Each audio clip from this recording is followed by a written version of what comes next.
chers amis. Bon début de semaine à tous, à toutes, et que le Seigneur nous guide tout au long de notre parcours sur cette terre. Cette semaine passée,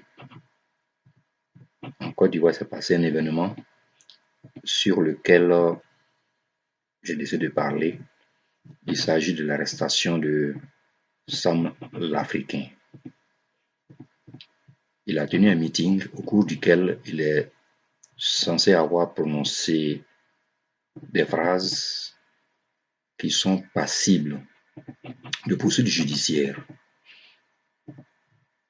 Le procureur donc s'est autosaisi pour public. Le jugement rendu est juste, même si la Cour n'a pas retenu ce qu'il avait requis. C'est une décision juste et ça permet aux uns et aux autres de savoir qu'il faut arrêter de tenir des propos de nature à catégoriser les Ivoiriens, à diviser les Ivoiriens, parce que ce sont des propos qui peuvent être d'une extrême gravité.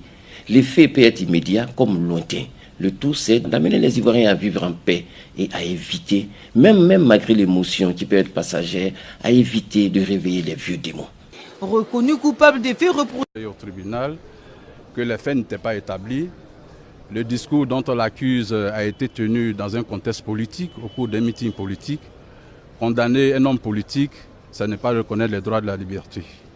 Or, dans un régime démocratique, un leader politique doit se prononcer sur les faits de la société. Le faire et subir une condamnation, c'est vraiment une grave atteinte à la liberté démocratique. Parce que les condamner, c'est comme si ce qu'ils disent est vrai.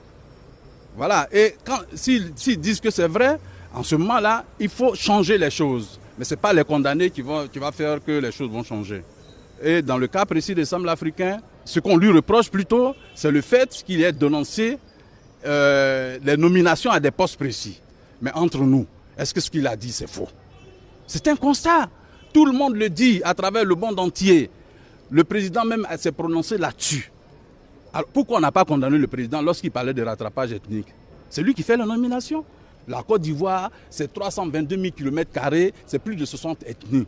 Il faut diversifier les choses.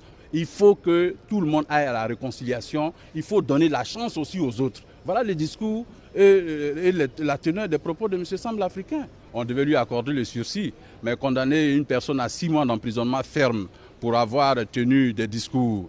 Vous l'avez vu, personne n'a vu ce discours. Ils n'ont pas pu apporter la preuve de ce qu'il a tenu ses propos. Et condamner cette personne-là à une lourde peine, j'estime que ce n'est pas bon pour la démocratie en Côte d'Ivoire.